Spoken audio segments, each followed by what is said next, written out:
अस्सलामुअलैकुम everyone, welcome back to my YouTube channel. मैं ठीक हूँ, उम्मीद है आप सभी ठीक होंगे। अगर आप मेरे यूट्यूब चैनल पर नए हैं तो मेरे चैनल को सब्सक्राइब करना ना भूलिए। तो चलिए रुक करते हैं हमारी कहानी पलकें झुक गईं, शहरयार और नवल की लव स्टोरी।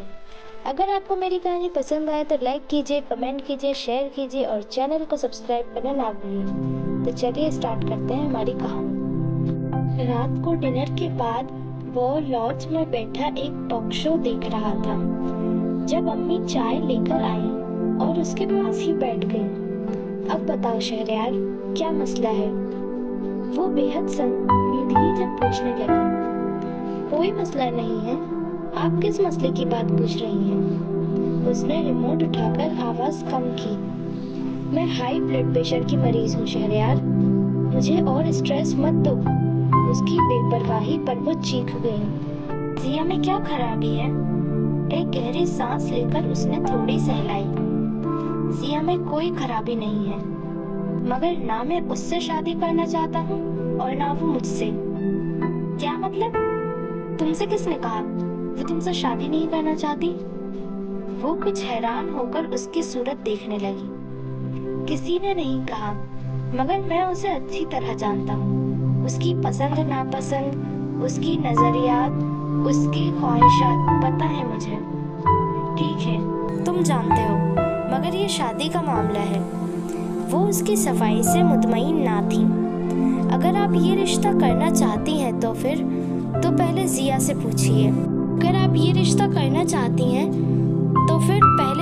पूछिए। अगर उसे कोई एतराज ना हुआ तो मैं भी सोचूंगा। यकीन से कहते वो लम्हे भर को उन्हें चुप करवा गया।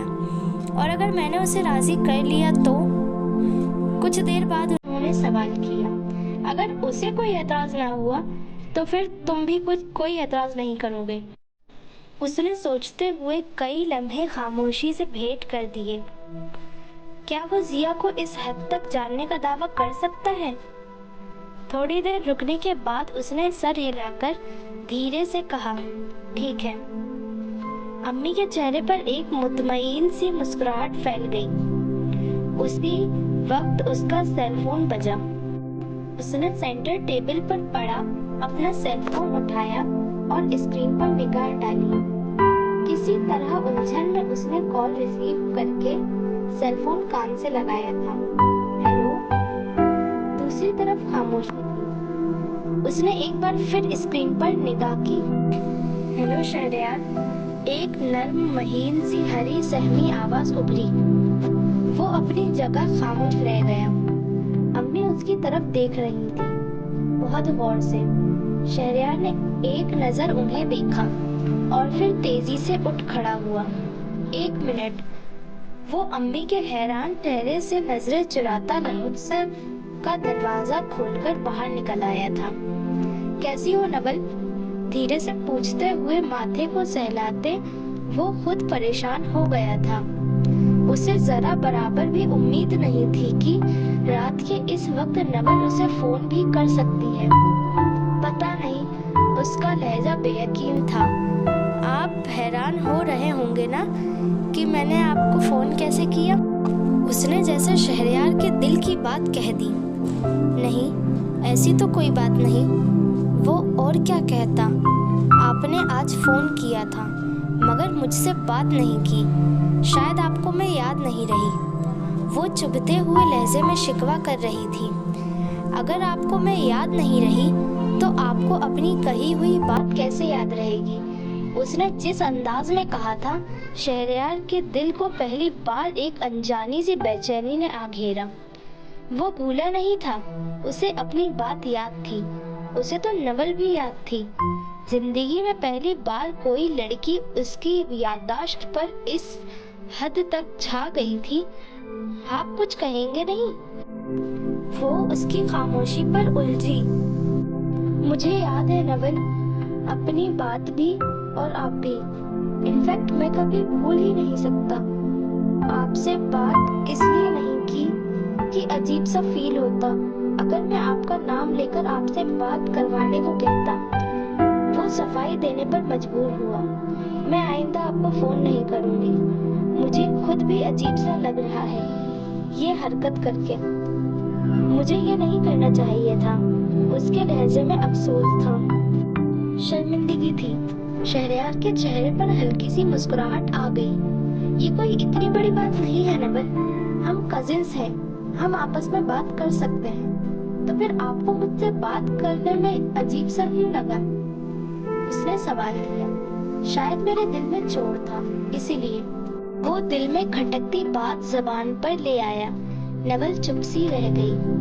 ठीक है, आप मुझे फोन मत कीजिएगा, अब मैं खुद ही आपको फोन कर लिया करूंगा। वो उसकी शर्मिंदगी की वजह खूब अच्छी तरह समझ रहा था। सच कह रहे हैं ना, करेंगे ना? वो लहजे में आस व अंदेशे लिए पूछने लगी। नवल, मुझ पर यकीन नहीं है। उसके भारी लहजे में नमी व अपनायत सी आ गई थी। है? फिर बेफिक्र रही है। ठीक है, मैं इंतज़ार करूंगी। अब मैं फ़ोन रख रही हूँ। सॉरी डिस्टर्ब करने के लिए। तुम पहले ही मुझे जितना डिस्टर्ब कर चुकी हो, इससे ज़्यादा मैं और क्या होऊंगा। वो कहते कहते रुक गया। उसने फ़ोन काट दिया। किसका फ़ोन था शहरयार? वो अंदर आया तो अम्मी शायद इंतज़ार में वहीं बैठी थी। वो चौंक सा गया। कोई ख़ास नहीं, बस एक दोस्त था। छोटा सा जवाब देकर वो अपने कमरे की तरफ चला आया था। पीछे उनके चेहरे पर सोच और फिक्र की परछाई बिखर गई थी। क्या तुम्हें रात को ठीक से नींद नहीं आई थी? नाश्ते की टेबल पर स्लाइस करते हुए यमुना गौर से उसके गुलाबी और तमतमाते चेहरे का जायजा ले रही थी। उसने बिना जबान खोले नहीं में सर हिलाया। तुम हमारी रात करवटें बदलती रही और तुमने मुझे भी बेआराम किया। उसका कमरा साझा था, बल्कि उनका बेडरूम भी एक था। नवल अक्सर रात को सोते में डर जाया करती थी, इसलिए उसने अपने और यमुना के सिंगल बेड कमरे से निकलवाकर डबल बेड डलवाया और यमुना की नाराजगी की परवाह किए बगैर उसके साथ सोने लगी। मैं सारी रात सोती जागती रही थी, मुझे नींद नहीं आ रही थी। मैंने बहुत कोशिश की, उसने कमजोर से लहजे में अपना जवाब दिया। क्या ख्याल है, ताई को ना बता दें कि हमने कल रात शहरयार भाई से बात की? खुश हो जाएंगी।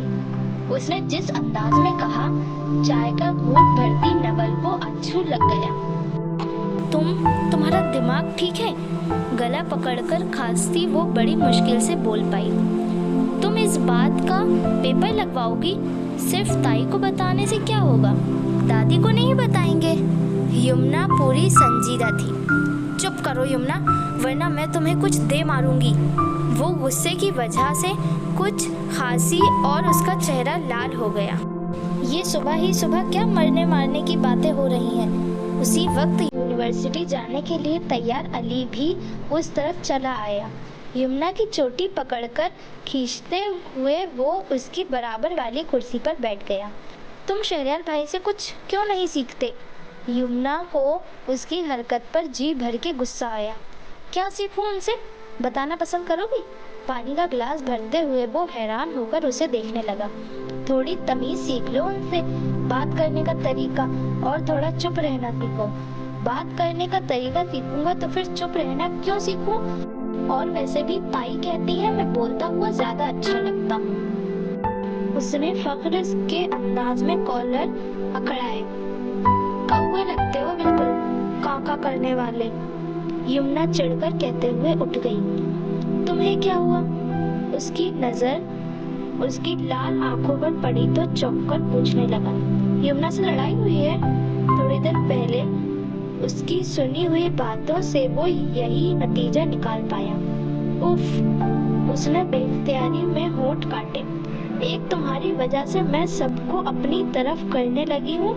दिल ही दिल में शहरयार को टोकते हुए उसने कहा। नहीं, ताई उसके लिए नाश्ता लाई तो वो उनसे पूछ बैठा। यमुना ने नवल को कुछ कहा है?